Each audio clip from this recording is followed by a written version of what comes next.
1, 2, 3, FCA! Carrying on with our grip fighting, we do a lot looking at this situation where we're perfectly matched up. So like, take my sleeve. Like, you guys, you've seen a lot of training when I train this way, okay? So we're training from this matched situation. But what can end up happening is, say I'm strong side dominant and I get this grip, and this guy's more left foot forward.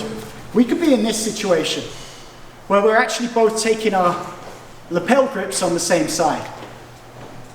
And then we end up fighting for scraps over the sleeves here, for a dominant position on the sleeves. This is a perfect stiff arm matchup. And in this situation, Pat's probably got a little bit of the advantage because he's got the inside. But if I want to do any of my turning throws, I want to uchimata, I want to get in here, I want to tie otoshi, just this stiff arm, I just cannot get close to him. And if I want to pull him in tight to me, this stiff arm's just going to kill me. So I've got to deal with this grip. So first things first, Pat has a nice inside grip here, so he's got a little bit of an advantage on this stiff arm. I got two real options. I can let go, come inside, or re-grip myself, which is a positive situation. I've now got my dominant grip. Or I can come over and take the inside grip here. Now, when I let go, we've done a lot of classes on how to break grips. When I let go, he got a free grip break. So if he sees me letting go and times it, he's now got a free shot at me. I've got to be very aware of that. I've got to time this really well. You know, I've got to threaten something and set this up. Conversely, when I go over and I get this grip, I don't have to let go. So that's one little option point there. So assuming we're in this situation where I've got the inside line, this is still a problem for me. And if I just try and bring Pat into me, he's very easily going to stiff up. I can use my chin against his hand though, a drive to the outside, and dominate this. So I don't have to, like, you know, sometimes as a human being we think I could do it with hands and feet, right? My face could be another tool to get in and get to the inside, to dominate this inside grip, bring him close to me. On this sleeve side, the person who's dominating is the one that's got the outside, because Pat can push my hand to the inside, he can control me. So I am going to look to take an outside grip. If I go this way, I can't get a good grip. In this case, I'm going to go around to the outside, and I'm going to dominate this inside grip. Now I'm in dominant grips, and I can set up whatever throw I want to go for. So let's see that again. Pat's got his grip on me here. I've got an inside grip, this stiff arm, and he's got a grip here that's annoying me. So I'm going to take that to the outside, bring him in. I'm going to come over, dominate this grip. The throw we looked at today, now that I'm in and tight, I'm going to bring this foot back, plant my right foot, and go for the tie otoshi. So come here, plant that right foot, and then tie otoshi. And it's my hip coming across as I rotate that drives through my opponent's hip to create the rotation. So on the ground, we've been looking at some of our open guard.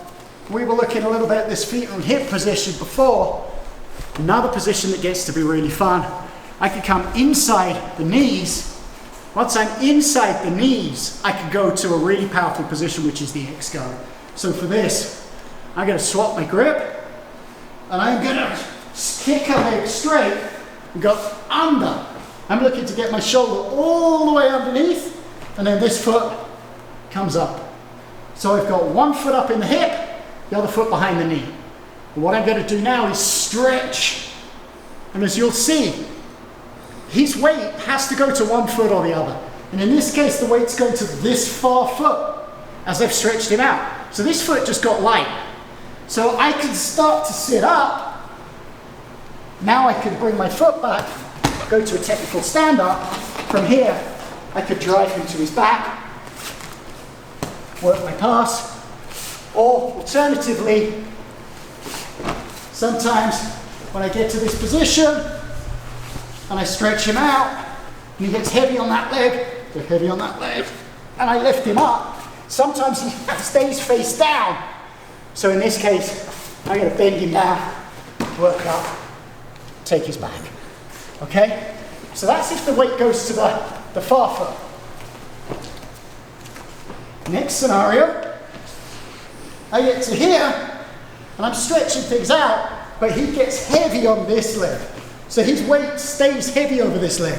It's now hard for me to lift this up. I got to take this hand up to inside the knee. I got to rotate like a beer can opener, beer bottle opener down there.